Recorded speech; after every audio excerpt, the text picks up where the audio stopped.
Press meet beginning లోనే ఆయన ఒక మాట అన్నారండి. ఏంటంటే పాలకొల్లు నుండి వచ్చినటువంటి కౌన్సిలర్లకు, వార్డు మెంబర్లకు, అలాగే అనకాపల్లిలో ఆ ఏరియాలో ఇంకో పేరు మండపేట ఏదో చెప్పాడు. ముఖ్యమంత్రిగా ఉండగా కనీసం మంత్రులకు కానీ, ఐఏఎస్లకు కానీ, లేదంటే ఎమ్మెల్యేలకు కానీ అపాయింట్మెంట్లు ఇవ్వనటువంటి జగన్మోహన్ రెడ్డి ప్రజలు కొట్టిన దెబ్బకి పాలకొల్లు, మండపేటలో ఉన్నటువంటి తలకమాషి అందరికి కూడా అపాయింట్మెంట్లు ఇవ్వాల్సినటువంటి పరిస్థితి వచ్చింది. వాళ్ళ ముందుకు వచ్చేసి గంటల ప్రసంగించాల్సినటువంటి పరిస్థితి తీసుకొచ్చినటువంటి ఆంధ్రప్రదేశ్ రాష్ట్ర ప్రజలందరికీ కూడా పాదాభివందనాలు ముందుగా. ఎందుకంటే ఒక రియాలిటీ చూపించారు. ఇలా ఉంటది, అది వ్యవస్థలు ఇలా ఉంటాయి. రియాలిటీ కాదు సార్ ఆయన అనేది సినిమా చూపించారు, ప్రజలు సినిమా చూపించారు, మనం రియాలిటీనే సినిమాగా చూపించారు. అది సో తీసుకొచ్చారు, నేల మీద తీసుకొచ్చారు. ఏదైతే హెలికాప్టర్లో తప్ప తిరగని, స్పెషల్ ఫ్లైట్లో తప్ప తిరగని జగన్మోహన్ రెడ్డిని ఈ రోజు నేల మీదకి తీసుకొచ్చి పాలకొల్లు, మండపేట అటు సైడు, లేదంటే ఇక కర్నూలు ఎట్లా ఇక ఉన్న వార్డు మెంబర్ని, కౌన్సిలర్లను కూడా కలిసి ఏసీ రూముల్లో కూర్చోబెట్టి వాళ్ళ గంటల అబద్ధాలు చెప్పేటటువంటి పరిస్థితులు తీసుకొచ్చారు. ఆయన మీరు అన్నట్లు స్థానిక సంస్థల ఎన్నికల గురించి ఇంకో మాట కూడా అన్నాడండి. ఏనాడైనా మనం ఇలాంటివి చేశామా? ఈ రోజు చంద్రబాబు నాయుడు గారు చేస్తున్న వాటిలో 1% అయినా మనం చేశామా అని చెప్తా ఉన్నాడండి. మచ్చుకి ఆయన చేసిన వాటిలో 3, 4 చెప్తాను సార్. సాయి కళ్యాణి గారు, మా పార్టీ ప్రధాన కార్యదర్శి మహిళా విభాగంలో, ఆవిడ గన్నవరం నియోజకవర్గంలో మా పార్టీ కార్యాలయం మీద దాడి జరిగితే ఆవిడ ప్రశ్నించినందుకు అర్ధరాత్రి ఆవిడ ఇంట్లోకి వెళ్ళి నైట్ డ్రెస్ కూడా మార్చుకోనీయకుండా అరెస్ట్ చేసిన జగన్మోహన్ రెడ్డి మర్చిపోయాడా? లేదంటే వాళ్ళెవరికి అక్కడ ఎదురుగా ఉన్న వాళ్ళు ఎవరికి తెలియదు అనుకుంటా ఉన్నాడా? ఇంకొక కార్యకర్త అండి, సంతోష్ అని, రాజమండ్రిలో మా కార్యకర్త ఒకతను ఉంటాడు. అతను సోషల్ మీడియాలో ప్రశ్నించాడని అతని భార్య ఇంకో గంటలో డెలివరీ అవుతుందనగా హాస్పిటల్కి తీసుకెళ్తా ఉంటే మధ్యలో ఆపి ఆ అమ్మాయిని హాస్పిటల్కి పంపించేసి ఇతను లాక్కొచ్చారు. అవును, ఈ అరాచకం తెలీదా?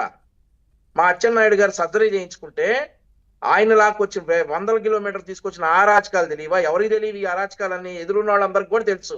వాళ్ళు నవ్వుకుంటున్నారు ఈ రోజు జగన్మోహన్ రెడ్డి చెప్తున్న అబద్ధాలు చూసి. వాళ్ళు ఇంకో మాట చెప్తా ఉన్నాడు. పాలకొల్లు శాసనసభ్యులు, మంత్రివర్యులు నిమ్మల రామానాయుడు గారు ప్రతి ఇంటికి వెళ్ళి నీకు 15,000, నీకు 15,000, నీకు 18,000 అని అన్నారంట.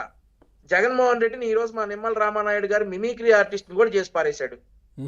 మిమిక్రీ చేస్తా ఉన్నాడు. రామానాయుడు గారు ఆ రోజు ఏమన్నాడో ఆయన ఈ రోజు మిమిక్రీ చేస్తా ఉన్నాడు. ఎస్, రామానాయుడు గారు అన్నారు ప్రతి పిల్లవాడికి, బడికి వెళ్తున్నటువంటి ప్రతి పిల్లవాడికి 15,000 ఇస్తామని మేము అన్నాం. జూన్ 12వ తారీఖు నుంచి ఇస్తున్నాం. నువ్వు అనలేదా? 1 రోజుల్లో సిపిఎస్ రద్దు చేస్తాను అని చెప్పేసి చేతులు ఈ బాటలు పైకెత్తి నువ్వు అనలా? మద్యపానం పూర్తిగా నిషేధిస్తానని చెప్పి నువ్వు అనలా? 45 ఏళ్ళు దాటిన అక్క చెమ్మలకి అందరికి పెన్షన్లు ఇస్తానని చెప్పి నువ్వు, నీ డాష్ కింద నువ్వు చూసుకోవు. మేము చేస్తామన్నాం, మేము డెఫినెట్లీ చేస్తాం. ఇంకోటి సినిమా చూపిస్తాను అని అంటా ఉన్నాడు. జనాలు భయపడతా ఉన్నారు ఈరోజు. ఏ గోరంట్ల మాధవనో లేదంటే అనంతబాబునో హీరోగా పెడతారు. ఆయన హీరోగా పెట్టి సినిమా ఏమైనా చూపిస్తాడని భయపడతా ఉన్నారు జనాలు. రుద్రా బాబు మాకు చూపించిన సినిమాలు చాలు.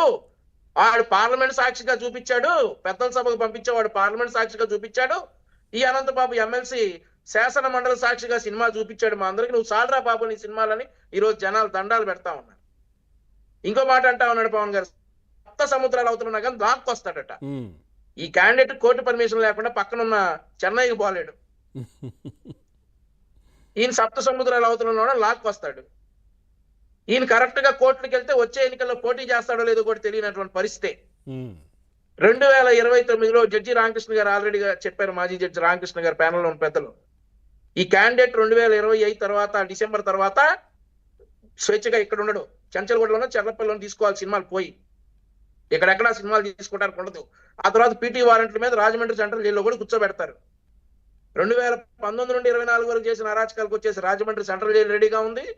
ఆ తర్వాత అంతకు ముందు ఏదైతే 3,365 వాయిదాలు ఎగ్గొట్టాడో ఆ వాయిదాలకు కనుక కరెక్ట్ గా వెళ్ళినట్లయితే ఈ చెంచల్గూడ జైల్లో కూర్చొని సినిమాలు తీసుకుంటా, కథలు రాసుకుంటా కూర్చోవాలి జగన్మోహన్ రెడ్డి.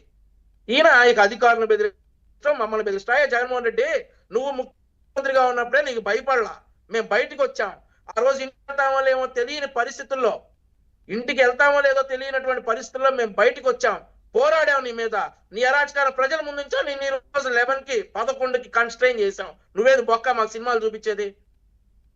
నువ్వు చూపించాలి సినిమాలకి. ఆంధ్రప్రదేశ్ రాష్ట్ర ప్రజలకు చూపించిన సినిమాలకే నీకు 11 చేశారు. నువ్వా మాకు సినిమాలు చూపించేది?